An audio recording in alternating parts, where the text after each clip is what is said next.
Donc je suis Alain Damasio, je suis 45 ans déjà. Je suis écrivain de science-fiction. Et puis depuis une dizaine d'années, je suis aussi scénariste, hein, donc pour le jeu vidéo en particulier, mais aussi BD, mais aussi ciné, notamment sur l'adaptation de mes romans, quoi, voilà. Donc j'ai deux gros romans à mon actif, c'est la Zone du dehors et l'Art du contrevent. Voilà.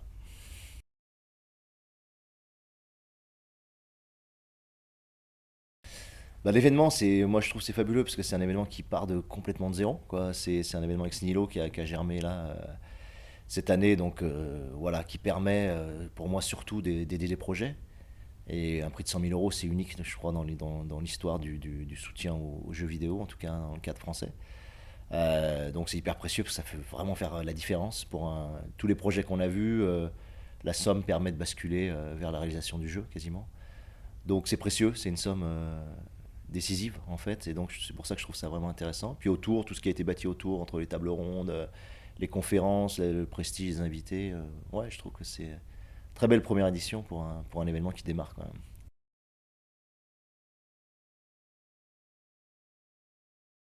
Oula, c'est une question très difficile.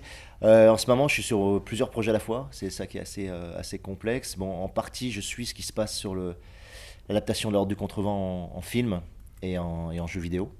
Donc je suis ça, ça me prend pas énormément de temps, mais voilà, on a la version 4 du scénario, il y a certainement une cinquième version qui va être faite.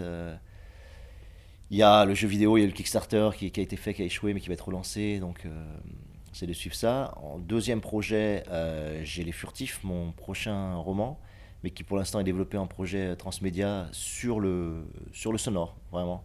C'est un projet de création sonore où l'univers, les personnages, les créatures sont développés sous des sortes de courtes pièces radiophoniques comme ça, de 5, 10, 15 minutes. Le projet s'appelle Phonophore, il est visible en ligne, phonophore.fr.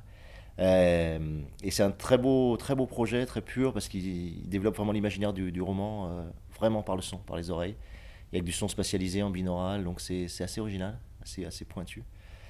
Et puis le plus gros projet actuel que je fais, c'est avec Shibuya Productions, justement. Il s'appelle Fusion.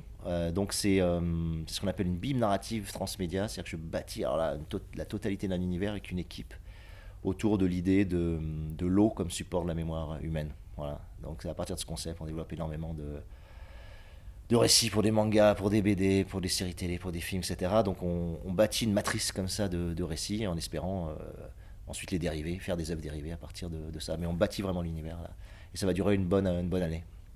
Ça va être un gros truc. Ouais. D'accord. Donc ça, Euh, ouais, je suis assez bien occupé. Ouais. En plus, il y a les oui, conférences, il y a plein d'autres choses. Ouais, c'est plus des articles à droite à gauche, etc.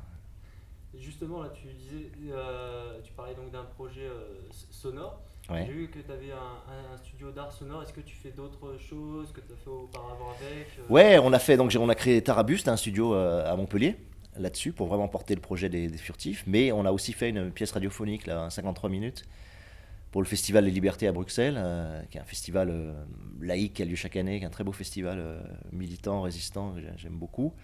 Et on a réalisé un truc assez rigolo qui s'appelle Fragment hacké d'un futur qui résiste, où on imagine une insurrection dans une ville en 2030. Et donc c'est vraiment une fiction radiophonique, ouais, bien délire, avec des bons thèmes de résistance dans une ville totalement privatisée où les espaces, enfin ça fonctionne avec un système premium, privilège ou standard. Si vous avez un forfait standard, vous avez accès à 50% de la ville, des places, des rues, etc. Forfait privilège, vous avez accès à toute la ville, et premium, vous avez accès à 75%. Donc la ville a été reprivatisée, redéfinie, il n'y a plus d'impôts, tu payes ton forfait, donc c'est complètement un régime ultra libéral. Et tu as un mouvement qui se bat contre ce système-là. Donc c'est assez écouté, c'est écoutable en ligne hein, sur le SoundCloud. C'est quelle adresse exacte pour retrouver ça? Tu tapes fragment hacké d'un futur qui résiste et tu y accèdes. D'accord. Parce que l'adresse est sur le SoundCloud, donc bon, l'adresse elle est super complexe, mais ouais, Ouais, c'est vraiment écouté, c'est en 6 épisodes. Et on l'avait fait une séance d'écoute là-bas, en salle de ciné, il y avait 200 personnes, on s'est vraiment régalé à le faire. Beau projet, ouais, ouais. d'accord. Et puis on fera d'autres choses, hein, je pense. Non, non, non, moi j'ai vraiment fait du script doctoring dessus. C'est-à-dire que j'ai intervenu sur la première version du scénario. Euh, Quand j'ai reçu la première version, il y avait vraiment, c'était bien, il y avait une structure qui était pas mal, des personnages qui se mettaient en place, mais c'était encore assez faible, justement dans l'intensité des personnages, dans l'intensité des liens tissés et dans la backstory. Vraiment, il y avait une structure très quotidienne, assez proche de Beverly Hills dans l'esprit, mais évidemment un peu plus habité que Beverly Hills. Mais ça manquait d'une vraie dimension thriller derrière. Et donc, Jean-Luc Cano, qui était quelqu'un avec qui j'avais travaillé sur Remember Me, bon, bah, j'ai été le voir, j'ai fait mon boulot de script doctor. C'est toujours super désagréable à faire parce que tu dis à la personne, bon, en gros, ça suffit pas, il faut bosser. Mais il a été super ouvert, super à l'écoute, et la version qu'il a refaite derrière, elle était très bonne.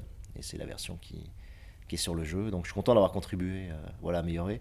Mais tout le mérite en revient à Jean-Luc Cano et à l'équipe, quoi, hein, c'est clair. C'est eux qui ont bâti, c'est eux qui ont construit. Moi, je suis juste intervenu pour mettre le doigt là où ça faisait mal. C'est important, voilà, que quelqu'un vienne le faire, mais et puis j'étais un peu le seul qui pouvait le faire parce que voilà, comme je suis cofondateur de la boîte et que j'ai le statut aussi de scénariste, c'est que j'avais scénarisé Remember Me avec Stéphane Beauverger. J'avais l'écoute de l'équipe, voilà, donc je pouvais le faire alors que les autres n'avaient pas la légitimité pour le dire, même s'ils avaient vu aussi les mêmes défauts que moi. Donc ça m'a permis de le faire. Et sur les prochains épisodes, tu vas participer ou là tu leur laisses. Non, non, là ils sont calés. Le scénario est calé vraiment sur les 5, donc là ça déroule. Hein. C'est en place, c'est en place depuis déjà quasiment un an et demi, donc il n'y a plus qu'à dérouler. Si à Life is Strange 2, je pense que je réinterviendrai pour donner mon sentiment. Mais...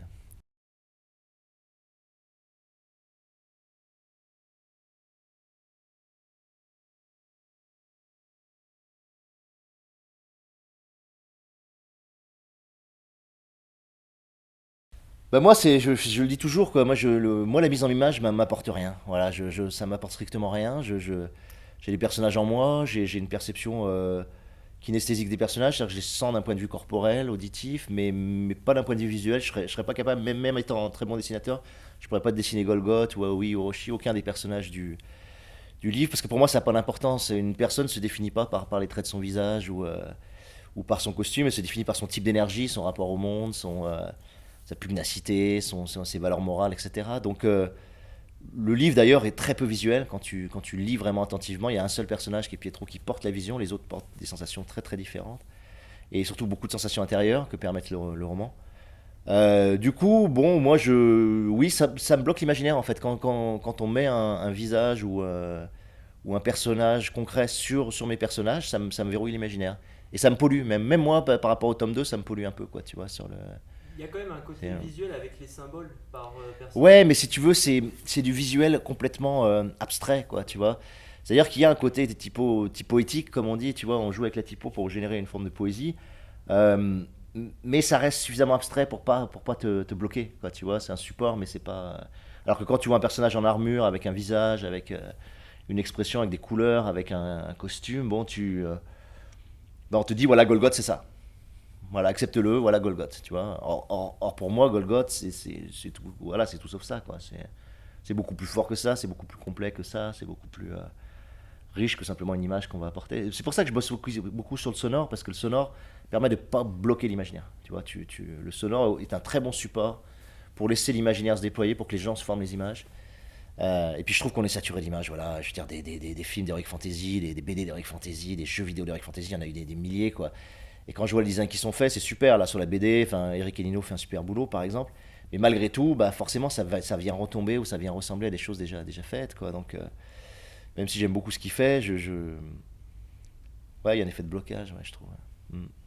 Et ça fait pareil pour les lecteurs, hein. Moi, j'ai pas mal de lecteurs qui ont pas envie de voir. Qui ont pas envie de voir. Ouais.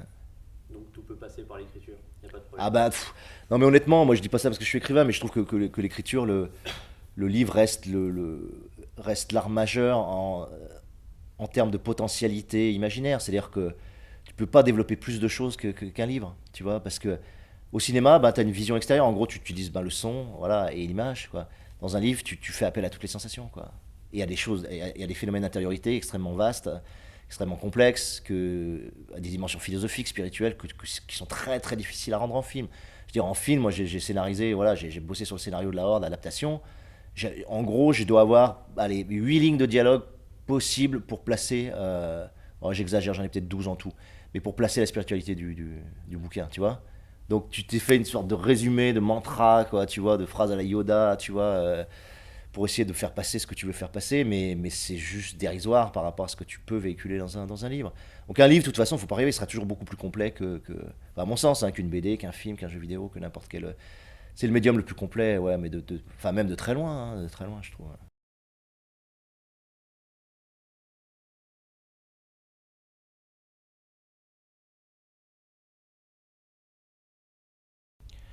Voilà, c'est une sale question, ça.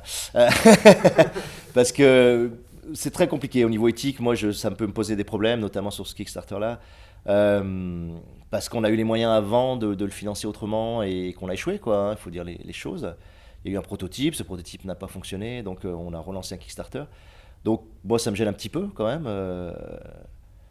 Sur le plan éthique, je trouve qu'on doit faire appel au financement contributif quand c'est un premier niveau et qu'on n'a pas d'autre solution, tu vois. Et or, aujourd'hui, c'est vrai que Kickstarter, c'est beaucoup utilisé, même par des gens qui ont les moyens de faire autrement. Bon, malgré tout, voilà, la boîte était au bord de la survie et il n'y avait pas le choix. Donc, à un moment donné, il faut y aller. Voilà, donc moi, là-dessus, je réponds. Ensuite, c'est dangereux d'un point de vue économique parce que quand tu rates un Kickstarter, tu as quand même l'effet boomerang, quoi, tu vois. C'est-à-dire que tu vas avoir des éditeurs, etc. derrière, tu peux pas te prévaloir d'une communauté, donc c'est dangereux, ouais. Je trouve ça dangereux. Mais il fallait le tenter, voilà. Après, c'est facile de le dire après. Quand quelque chose échoue, après, c'est facile de dire il ne fallait pas faire ça, mais moi j'ai soutenu, on y allait, et puis voilà, quoi, tu vois. Il se trouve que c'était pas assez, je pense, précis, clair, etc. Et que ça n'a pas convaincu, mais on a bien fait de le faire, quoi.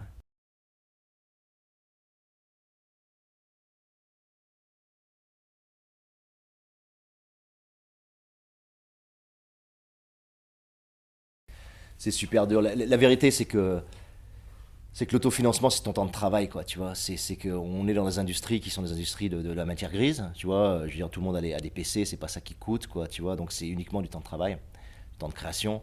Et que finalement, bah, tous les créateurs font la même chose, c'est-à-dire qu'ils dépensent un temps colossal pour monter leur projet sans financement. Et quand il faut vraiment avancer, il y a très peu de solutions quand même, hein. Donc tu as de recours à l'éditeur, et je pense qu'il faut le faire, parce que les retours éditeurs sont super intéressants, même sur ton jeu. Les gens ont tendance à fuir ça, à dire non, on va être indépendant et tout. Non, un éditeur, c'est quelqu'un qui va te guider, c'est quelqu'un qui va te renvoyer des choses intéressantes, qui va te mettre face au mur. Et les éditeurs sont pas des cons, quoi, tu vois. Moi, je l'ai vu sur Dontnod, tous les éditeurs à qui on a eu affaire, globalement, c'est très pertinent, c'est très intelligent ce qu'ils disent, et c'est des pros, quoi. Donc, pas hésiter en tout cas, à se confronter à l'éditeur. Puis après, ben, bien sûr, tu as le financement contributif, mais ça devient comme tout. C'est-à-dire que maintenant, il y en a de plus en plus. Donc les projets sont de plus en plus noyés, donc c'est de plus en plus difficile de lever des fonds, quoi, tu vois. Donc, moi, je dis, il y a une troisième solution dont on a bénéficié sur Human Mummy, c'est les investisseurs indépendants ou les mécènes, et ça existe. Et pas hésiter aussi à aller chercher dans cette voie-là. Il y a des gens qui ont énormément d'argent, qui sont prêts à aider, qui sont généreux. Et on est une société tellement inégalitaire qu'il y a un certain nombre de gens qui disposent de fortunes extraordinaires et qui sont pas forcément des salauds, qui sont parfois des gens extraordinaires et qui viennent, qui peuvent t'aider, quoi. Donc cette voie-là, elle n'est pas énormément prospectée et je trouve que c'est une voie aussi intéressante, quoi. Voilà.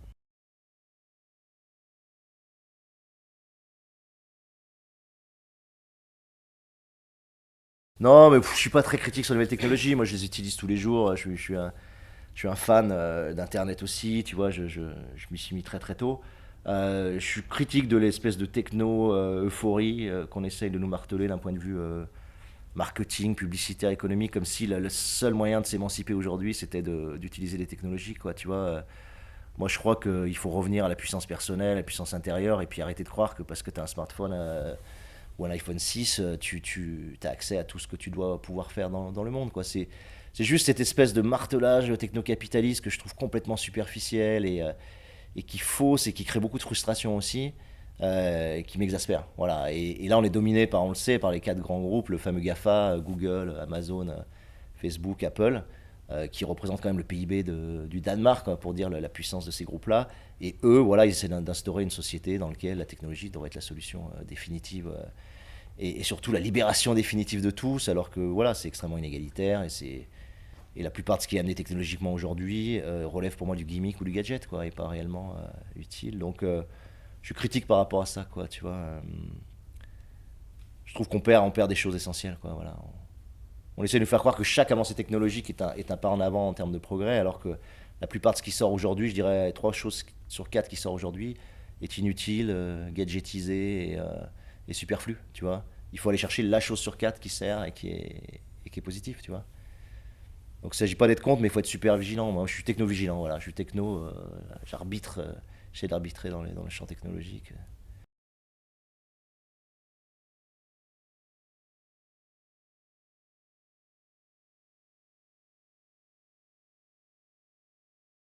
Parce que il y a des effets de dépassement. Moi, ce que je constate quand tu parles à tous les gens qui ont des activités un peu soutenues, je ne connais pas une seule personne, par exemple, qui sait gérer ses mails aujourd'hui. Tout le monde est saturé, par exemple, par des centaines de mails qu'on n'arrive pas à traiter. Ou de SMS, ou de chat, ou de tweets, si tu te mets sur ces plateformes, ou si tu décides d'être sur Facebook. C'est-à-dire qu'il y a une espèce de sporulation comme ça technologique qui fait qu'on n'a pas la capacité humaine à l'intégrer, tu vois. Et ça, c'est un signe qu'on a été un peu trop loin, quoi, tu vois. Et aujourd'hui, voilà, moi je vois pas de gens qui gèrent correctement ça, quoi, tu vois. Tout le monde est sous une sorte de pression. Moi, j'ai 170 drapeaux, tu vois, de trucs urgents à traiter sur mes mails. J'arrive jamais à le faire descendre. Je fais des 150, il remonte 170 constamment, tu vois. Ça veut dire que ces sollicitations sur un canal unique comme ça sont. C'est-à-dire qu'on sollicite une attention permanente, on va chercher ton attention permanente sur des choses qui n'en valent pas la peine, quoi, tu vois. Et ça, c'est l'outil technologique qui le permet, quoi. Et qui fait qu'il est aujourd'hui surnuméraire par rapport à ce qu'on est capable, nous, biologiquement, d'intégrer, quoi, tu vois. Donc, moi, je dis, il y a une sorte d'épicurisme technologique à trouver, c'est une façon de trier entre les désirs vains et les désirs vraiment utiles, tu vois. Il y a une façon d'arriver à une sorte de légère ascèse technologique où tu gardes vraiment l'essentiel. Et aujourd'hui, on n'a pas fait ce travail, personne ne fait ce travail, on n'est pas formé à ça. On apprend à personne à utiliser Internet, on apprend à personne à utiliser le mail, quoi, tu vois. On patauge dans un univers qui nous est tombé dessus et sur lequel on essaye de rattraper, je dirais, un mode de vie, quoi, un modus vivendi suffisamment intelligent pour s'en sortir, quoi. Et autour de moi, même des gens très intelligents, je les vois pas réussir à traiter ça encore correctement. Il faudra du temps, il faut que culturellement on l'intègre, il faut que, tu vois. Mais on a une époque où on est débordé, ouais, ouais, pour moi, hein. Ouais. Et même là, plutôt que justement de calmer le jeu, on est en train de vraiment rajouter avec toute la robotisation. Et est-ce que c'est vraiment une mauvaise solution totale la robotisation? Enfin, ta vision un peu là-dessus? Ouais, parce que tu vois, la robotisation c'est pareil. Quand tu vois les prototypes de robots, pourquoi ils sont faits pour les personnes âgées dans les maisons de retraite essentiellement. C'est le premier marché, quoi, tu vois. Et dans les hôpitaux, éventuellement, toujours en gérotologie, quoi. Et tu te dis, putain, c'est quand même super flippant. Moi, j'ai vu plein de démonstrations où, voilà, on apprend au robot à parler à une personne âgée, tu vois. Et tu dis, ça veut dire quoi, une société qui n'est même plus capable directement de venir aider ses propres personnes âgées, quoi, tu vois. Et qui a besoin d'un robot, qui délègue au robot le rapport avec des gens qui sont en fin de vie, quoi. Tu dis, c'est quand même super flippant. Enfin, tu vois, moi sur l'humanisme contemporain, je me dis, c'est quand même. Toi, quand au Japon, ils disent, c'est génial, on a trouvé un système où quand la personne tombe à terre, on le sait, et ça fait sonner l'alerte. Mais ça veut dire quoi? C'est-à-dire qu'il n'y a pas d'infirmière, qu'il n'y a qu'une personne humaine qui est proche. C'est-à-dire qu'on ne surveille pas ces gens-là, qu'on les laisse complètement seuls, et qu'il faut que ça soit une machine qui nous dise que la personne est tombée. Tu vois? Qu'est-ce que ça signifie, quoi? Tu vois? Il y avait un très bel article d'un mec que j'adore qui écrit dans Internet Actu, comme ça. Il disait, mais il relève un salon de la robotique, comme ça. Il disait, mais c'est hallucinant parce qu'on a l'impression qu'on trouvera plus facilement des ingénieurs pour réparer les robots qui occupent des personnes âgées que de trouver une assistante, tu vois, pour personnes âgées qui va s'occuper directement des gens, tu vois. Et j'ai trouvé la remarque vraiment, vraiment étonnante, quoi, tu vois. Et je suis sûr qu'en termes de financement, c'est beaucoup plus facile de faire financer un robot qui s'occupe des personnes âgées que de financer de l'aide sociale avec des êtres humains qui viennent aider. Donc ce genre de truc, je me dis non, quoi. Là, c'est un signe qu'on va dans le mur, quoi, tu vois. C'est la productivité à tout prix, quoi. Ouais, ouais, ouais, complètement. Et puis qu'est-ce que ça enrichit? Ça enrichit les boîtes de robotique, ça enrichit pas l'espèce humaine, ni le rapport humain, ni le lien qu'on peut tisser avec les générations, quoi, tu vois. Oh, bah, là, donc, il va y avoir un. Bon, alors, sur le projet Fusion dont j'ai parlé, l'eau mémoire, il va y avoir un site qui s'appellera sans doute fusion.fr, qui n'est pas encore en place, qu'on est en train de développer. Sur le projet des furtifs, c'est phonophore.fr. Donc, P-H-O-N-O-P-H-O-R-E. Euh, Qu'est-ce qu'il y a d'autre? Bah, sur Windwalkers, il faut aller sur le site de Forge et c'est là qu'il y a vraiment les meilleures indications. Puis ils sont sur Facebook aussi et tout. Voilà, en gros, quoi. Et puis normalement, il y a un roman qui va sortir cette année, justement, sur l'univers de Fusion. Là, c'est la première œuvre dérivée, j'ai envie de dire, qui sortira de la Bible narrative. Ça sera un roman, un petit roman assez court. Donc voilà, il faut l'attendre, je pense, en octobre peut-être de cette année. Ça va être ça qui va arriver. Et puis la BD de la Horde va arriver en fin 2016 quand même, ça fait un peu long. Il y a la traduction de la Horde aussi en anglais qui est en cours. Voilà, tout ça avance. On essaiera de faire parler de nous sur Fusion parce que on va pousser un peu le. On va essayer que la croissance de l'univers puisse être suivie par les gens. C'est-à-dire qu'on puisse suivre sur Internet la croissance. On a 22 personnages, par exemple, que progressivement, tous les fiches personnages se mettent en place. Toutes les histoires, tous les synopsis, tous les décors, les lieux, les choix esthétiques, etc. Donc, ouais, ce sera sympa. Ouais, c'est des très très bons projets ça. Je te souhaite bonne chance, bon courage. Merci, ouais, c'est cool. Et merci, Merci beaucoup, merci à hein. toi. Merci à vous.